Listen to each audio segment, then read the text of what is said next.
This podcast contains sensitive topics and explicit language that may not be suitable for all listeners. Previously on The Shot.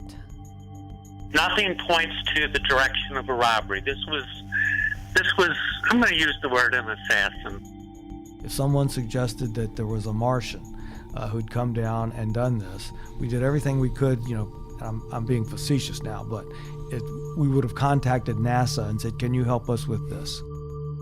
There's nothing to be said about Mrs. Decker except condolences.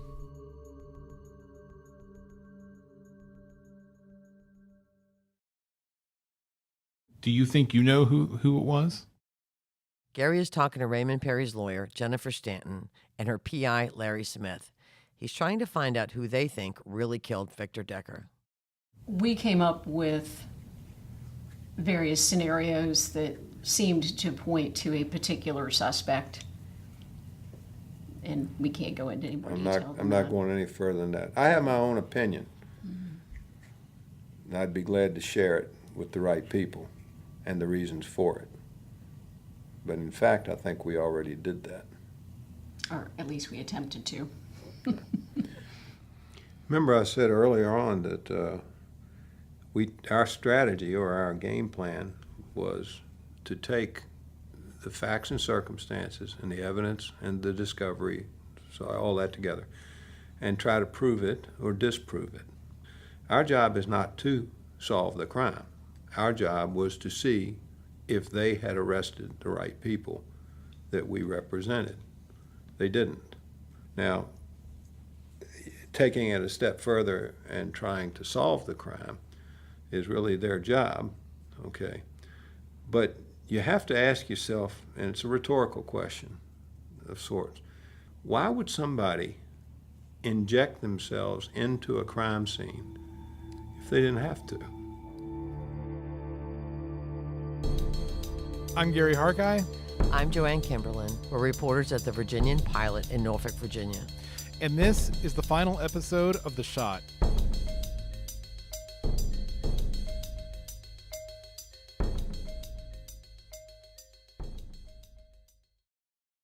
Stanton and Smith made it clear they don't know who killed Decker. At this point, anyone could be a suspect. But they did have someone they thought should be investigated. They wouldn't name that person, but who injected themselves into the crime scene? Who said they were there that night Decker was killed? I can't wait till I get my $100,000 reward when I get off of this. Yeah.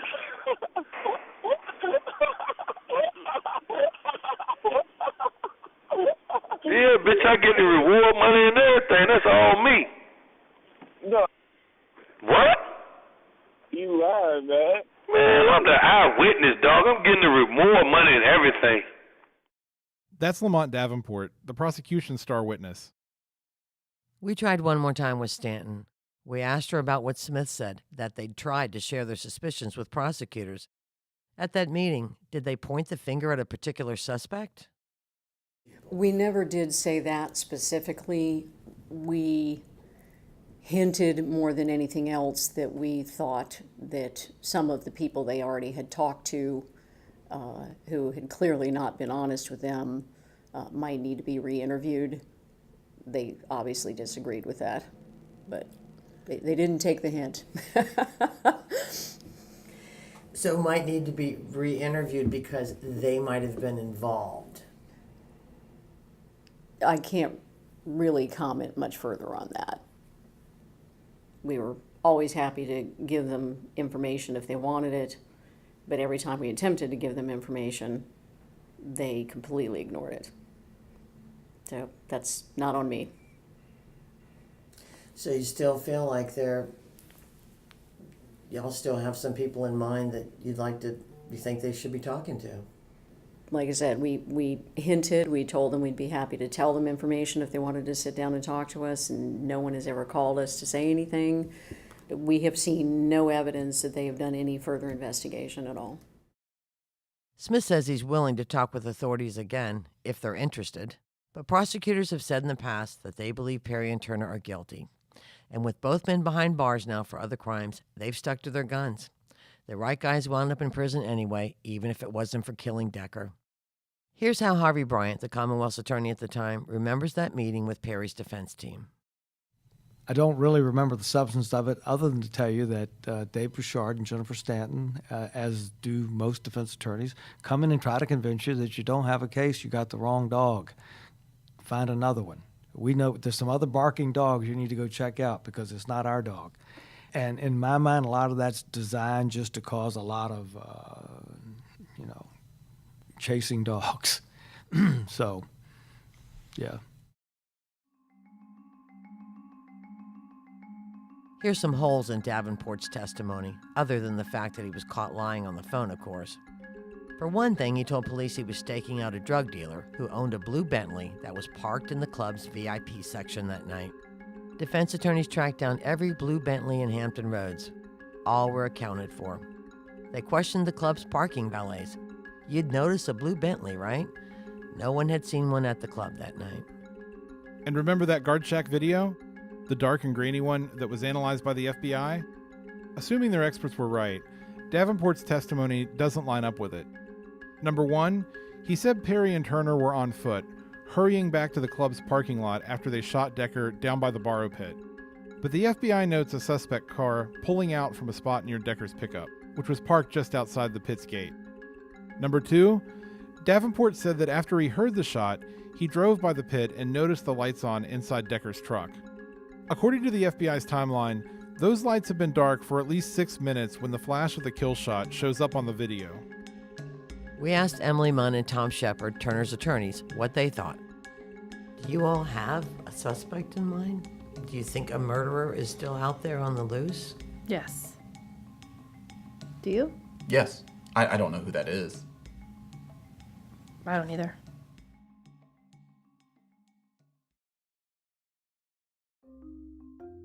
We wanted to ask Virginia Beach Police and Colin Stolley, the current Commonwealth's attorney, about the Decker case. Both turned down our request for interviews and declined to answer written questions. They say they're worried about revealing something that could hurt a future prosecution. Is the Decker case still open or closed? We can't get a straight answer. Dawn has been trying to get an answer for years. Virginia Beach said it was not an active investigation, and the Commonwealth's attorneys said that they needed to ask Virginia Beach. Basically, it was, no. And when I've called the Virginia Beach Police Department, there's nobody assigned to the case. There's no one they can put you through No. to talk to this detective? Detective John Allen and Detective Corse have been reassigned to other cases. I get it. This is, a 7-year-old case almost. They're not going to sit there and look at the same case files over and over again. But I've asked, can we bring the FBI in? Can we assign somebody else? Can somebody else look at it? Because you can look at something and miss it 1,000 times. Let somebody else look at it. But nobody's assigned. I was told that I should accept that Kareem Turner and Raymond Perry are locked away on other charges, and that I should just be happy with that.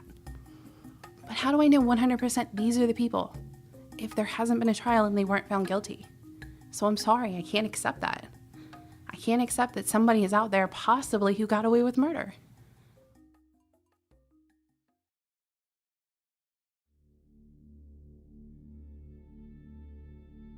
Dawn can't even get her husband's pickup back. She recently wrote a letter to the judge in the case asking for the truck to be released and for the court files to be opened.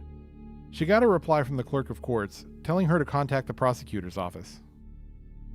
Okay, so the truck wasn't entered as evidence. Why can't I have that back? There's stuff in there that I would like back. Pictures, letters, personal effects of his. Cards that I gave him, cards that he gave me.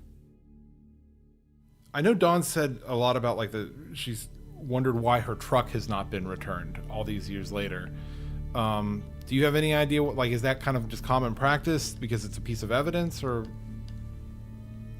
I'm not sure exactly at this point, but that's not uncommon, yes, to hold it as a piece of evidence. Again, the condition of the truck at the time it was found and now, all of that could be very important to any witness who comes forward and, hasn't been in front of the special grand jury, hasn't previously made a statement, but says, I was there, I saw this, or I saw Perry, I saw Turner, and somehow, I don't know exactly how, but they'd used the truck as, okay, so come show us where you say Victor Decker was standing before he got down on the ground. Come show us where you say on this truck, using the truck as an example, walk around the truck. Where was Perry? Where was Turner? You know, where were you? Mike Mather, the former reporter, says good luck ever getting into the case files. On one hand, they tell the public and they tell Dawn it's solved. The right guys are in jail, so don't worry about it. And they've even told her no one is actively working the case. But on the other hand, they want to keep all the documents sealed and won't talk to us because they say it's an open case.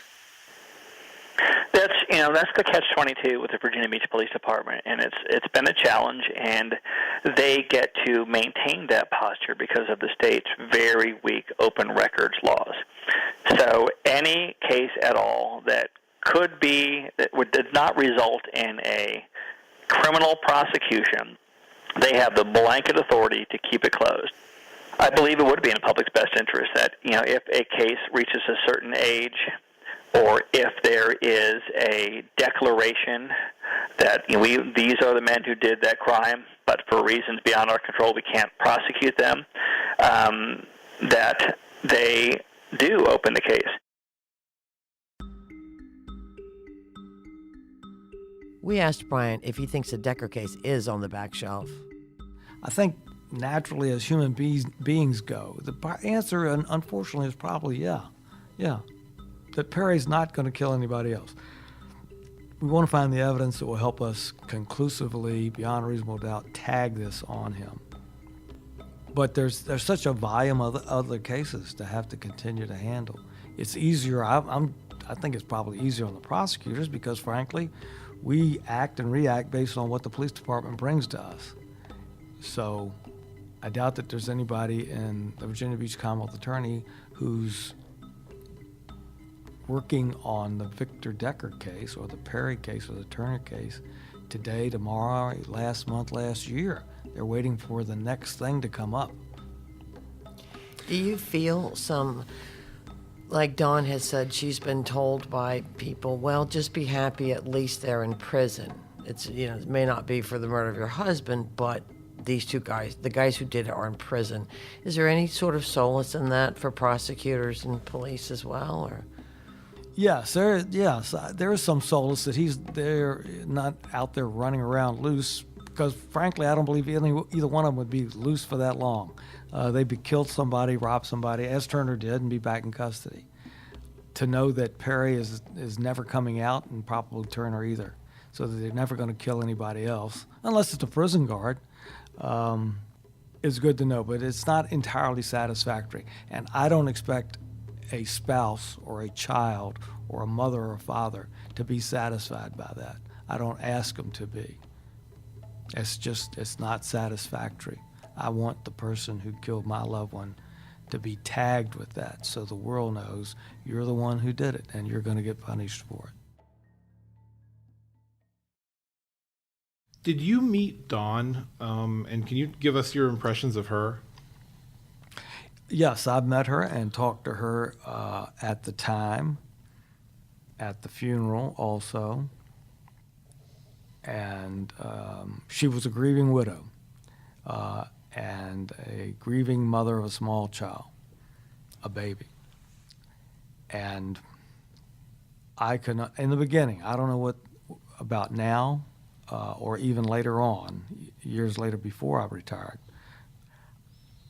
I think she knew that at one level she knew that we were doing everything we could, the Norfolk Police Department and the Virginia Beach Police Department. But like everybody else, she's a human being, and I think she had somewhere in the back of her mind and soul felt like there's something these guys aren't doing. She's like us. She's just in disbelief that there's no more than this. You can't do any more. You don't have any more than this. Just Be Happy doesn't sit well with Michael Muhammad either, but for different reasons. Muhammad is the community activist you met in earlier episodes. That's a further extension of the level of arrogance of people who will not say, I made a mistake. It's sad. that they won't accept responsibility for the fact that they made a mistake. They thought they could slam dunk the ball. They could take two young black men who they did not believe had lives that mattered, and they could frame them for this murder. They could put them away for life, possibly even the death penalty, and it would be over. That's what they believed. You don't double down on your wrong. You stand down on your wrong.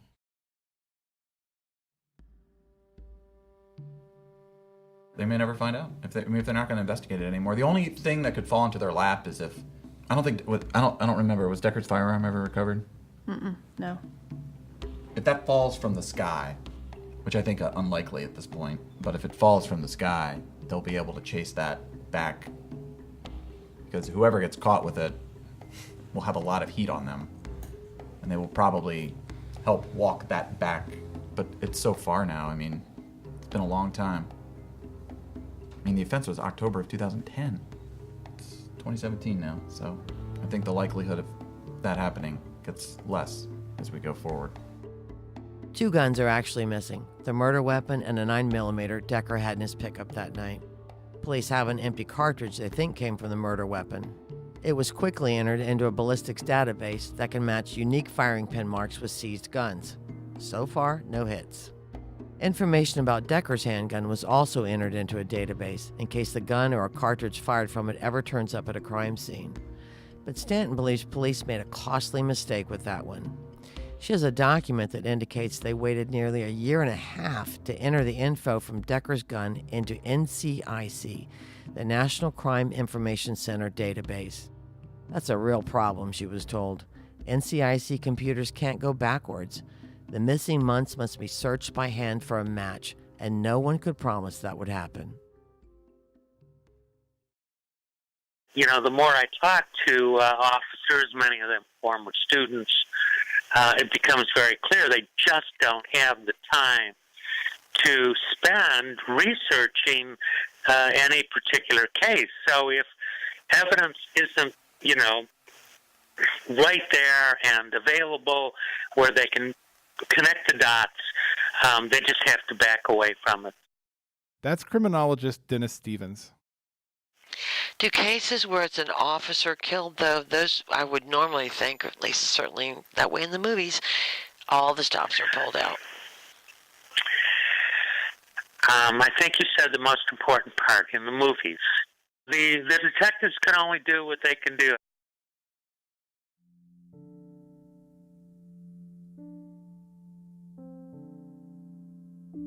Things were tough for Dawn after her husband's death. Not just emotionally, but financially. Most spouses of fallen officers are entitled to a state and federal package known as line of duty benefits, as much as $400,000. But Decker's death remained a mystery. No trial, no conviction.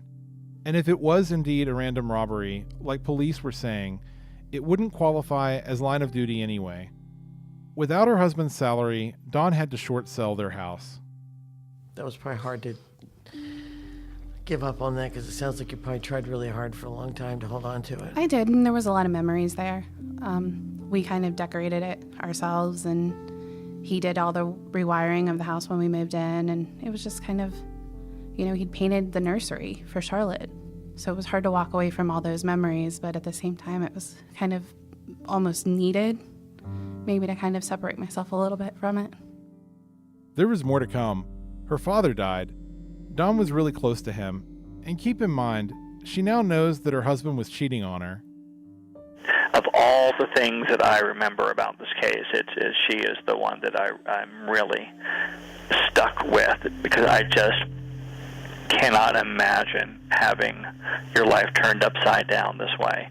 Not only in just the gut-wrenching reality that your husband has been, robbed and murdered, but she's not getting any kind of police benefits. She's not, she signed up to be a police officer's wife, knowing that would be the worst possible outcome, to have your husband killed in the line of duty. But a lot of wives just accept that. So to have that happen, have her get no additional benefits, and then find out that he had an entirely secret life. And just to have to endure that, I don't know how she's done it. With the line of duty benefits, Charlotte would be allowed to go to the Children of Police Survivors camps every year. These are children who have lost their parent in the same manner that Charlotte lost Victor. I mean, so she would have someone who understands. She doesn't really have that. She was young enough that she doesn't necessarily have any memory of him, but I've never hid who he was to her. I still have pictures, I still have all of that stuff out because I want her to know who he was. So she has questions, and I try the best I can to answer those questions. Yes, is there money that would come from line of duty benefits? Absolutely. Everybody knows that. It's not a question.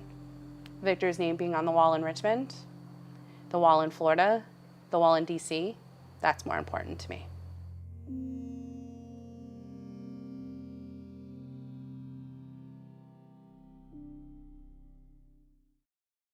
Joe Barron, one of Decker's supervisors, says it's a tough situation.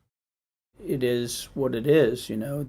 It's tough to make a case that it's in the line of duty without more information, and you would need that, frankly, from a suspect, seeing if at any time, you know, he identified himself as a police officer or activated himself, you know, as a police officer to take some kind of law enforcement action. I think that really stinks as far as how they got dealt. In terms of not getting the line of duty benefits? Yeah. Well, he wasn't in the line of duty. I mean, he was out, but I don't know, it still doesn't sit well with me. That was Jamie Colston, one of the club owners downtown who knew Decker. If he was in a car accident or something, I guess that's just straightforward. But we know he was murdered. I think to me says that's line of duty, period. That's my personal opinion. Yeah. So, there needs to be something there. Maybe if he had been in Norfolk at the time, it might be a little different, but he was in Virginia Beach. We know they don't get along, so maybe that has something to do with it as well. I don't know, who knows?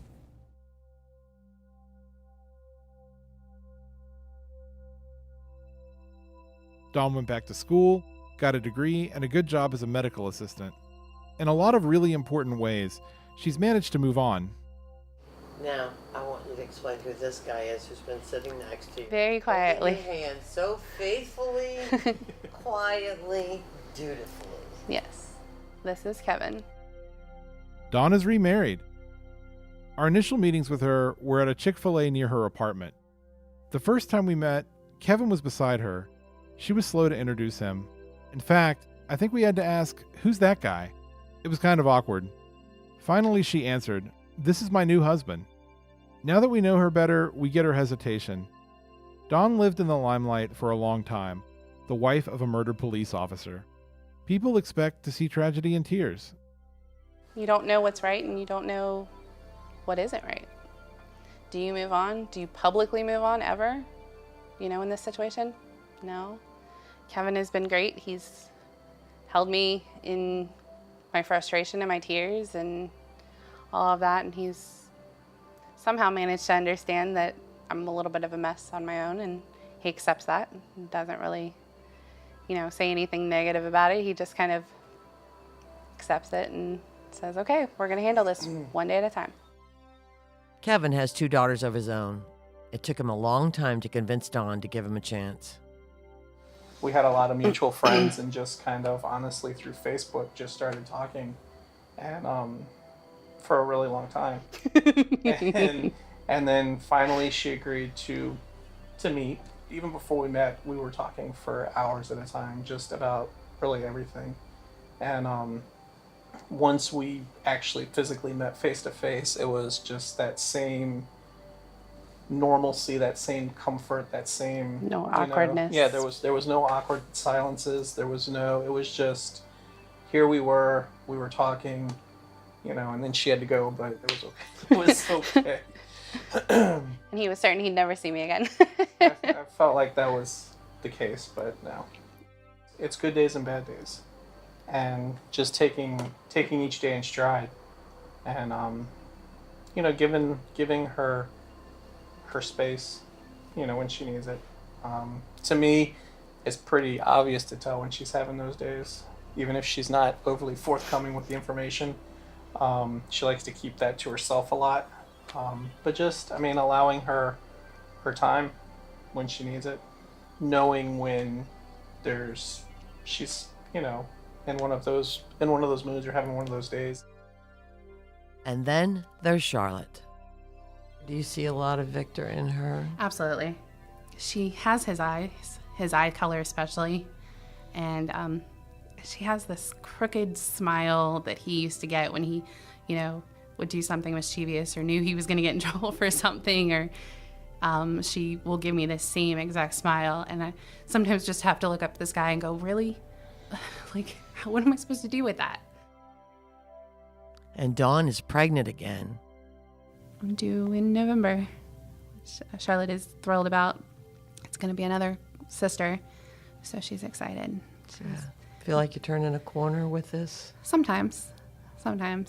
I still feel like there's a part of me that's kind of like standing still and waiting, but I'm trying my hardest to find my own sense of happiness and kind of my own, way, but I still kind of every once in a while feel like I'm being pulled backwards, back to who I was, back in 2010.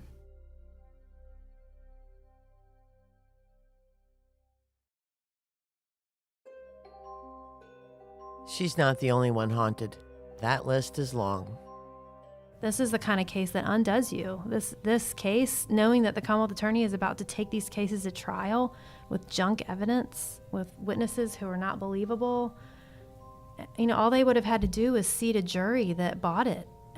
And these guys would have been in prison for the rest of their lives for it. That's or haunting. dead. Yeah, no, that haunts you.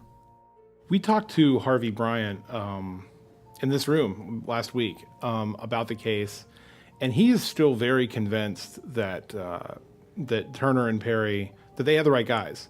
As a citizen and really a supporter of the police departments and someone I'm really good friends with a lot of Commonwealth attorneys, my colleagues who I respect, I would be more impressed if the Virginia Beach Commonwealth Attorney's Office would say, we don't know who did it. We hope we find out someday. Because the Decker family deserves to have someone behind bars for executing someone they loved. So it's disappointing to me that their position is that they still have the right guys, because that means that they're never going to find the right person. That means they're not going to try, because their cover is that they already got the right people, and that for reasons they can't explain, they were not able to prove a really important case. And their office proves really important cases every day. I think a good word is disappointing, that they would think that they still have the right guys when it's pretty clear that they were duped, I think, by Davenport. Mather gives the attorneys a lot of credit. They took on an unpopular case. How do you go to court day after day and defend two people accused of robbing and murdering a police officer? Maybe lesser attorneys would have tried to work out some kind of plea agreement or plea deal or somehow get their clients to cop to something. But these folks took a lot of heat for it and stuck to their guns that they are not defending angels and the best citizens in the world, but they really viewed the defense as their duty, and they pulled out the stops and showed without a doubt that all of these snitches were bald-faced lying to try to help themselves.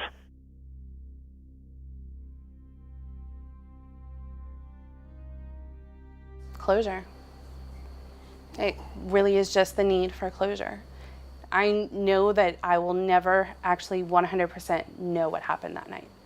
The only people that know are Victor and whomever killed him, or anyone that might have witnessed it.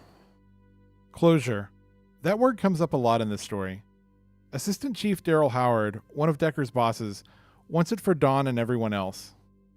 I think it's unrealistic for anyone to think that just because 7 years have passed since this happened, that she's going to be able to just forget about it. I just don't think that that's realistic at all. And I know for myself, you know, it's not been something that I have been able to have closure with personally.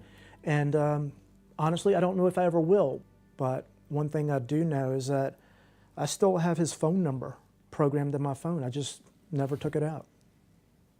This is something that sometimes can kind of die out because as time goes on, people forget. This is one of those situations where hopefully this will reach someone that has something that can bring this case to an end.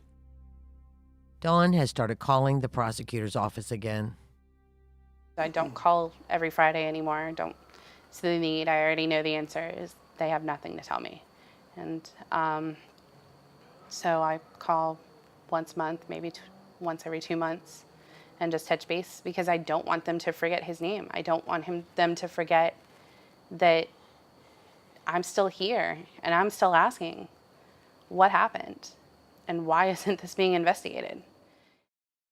What would it take to revive the case? So what are we hoping for in the future? And I don't really know the answer to that. The gun that we were looking for suddenly shows up, can be matched to the bullet that was taken out of his body and that sort of thing. One thing leads to another. One of these people changing their story again is not going to do it. That's just not going to do it. Maybe a deathbed confession out of Turner or Perry, which I seriously doubt.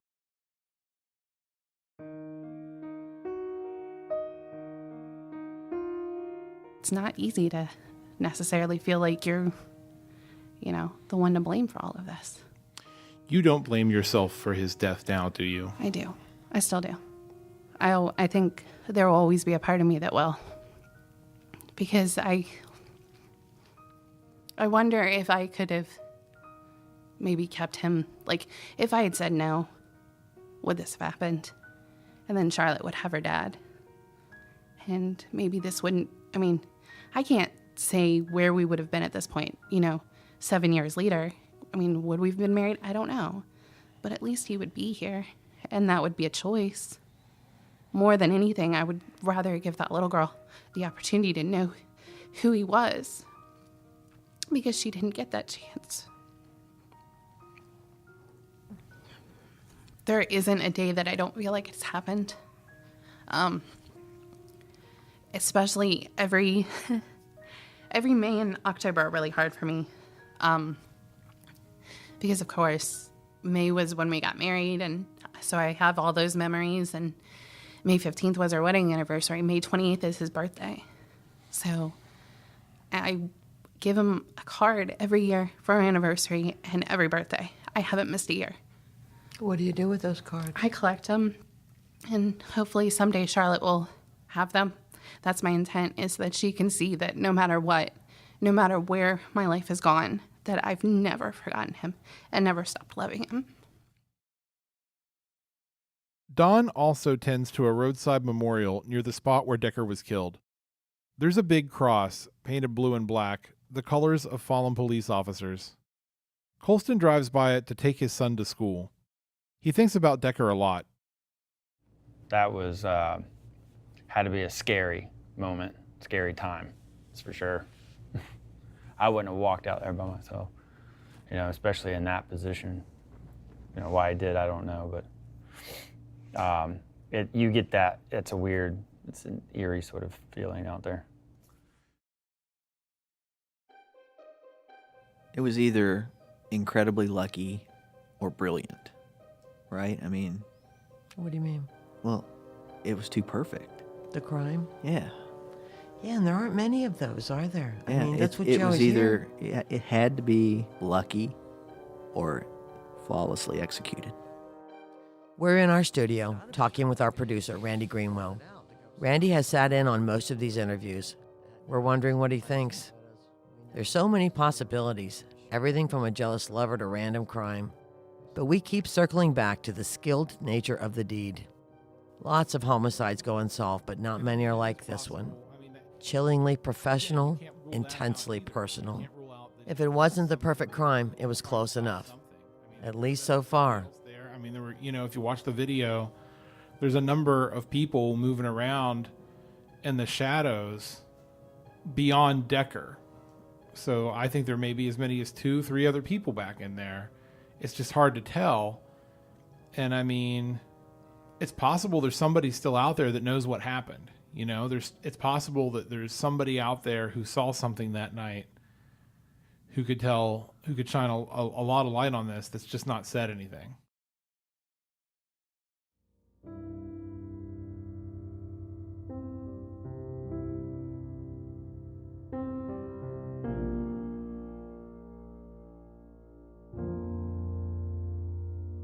The first thing we told you in this podcast was that Decker's murder was caught on video, and that you can look at that video, but you still can't see it. It's like the whole mystery. At the end of this podcast, we still feel the same way. But here's the thing. We don't have all the pieces. We're newspaper reporters, not cops. We've done with this case what reporters do. We tried to shake things up. For this murder to be solved, it needs police. Maybe there are stones left unturned. Maybe the guns will turn up. Maybe the cops should talk to Stanton's PI and find out what he knows. It seems like there's more to do here, more to investigate, if someone will just keep looking.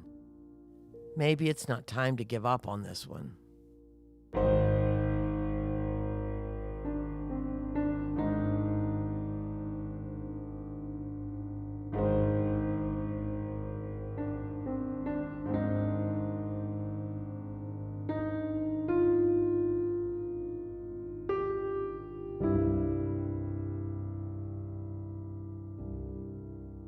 Thanks for listening, and if you like this podcast, do us a favor and go on iTunes and give us a good review. 5-star reviews will help more listeners find us. The Shot was produced by Randy Greenwell and edited by Bill Henry, with special help from Josh Davidsburg. Music is by Kevin MacLeod at Incompetech.com. WTKR contributed TV news clips. Will Halp is our digital graphics editor. For graphics, photos, and more, go to pilotonline.com/theshot. Sources for this podcast include documents and other materials found in court records or obtained by the pilot from credible sources who wish to remain anonymous.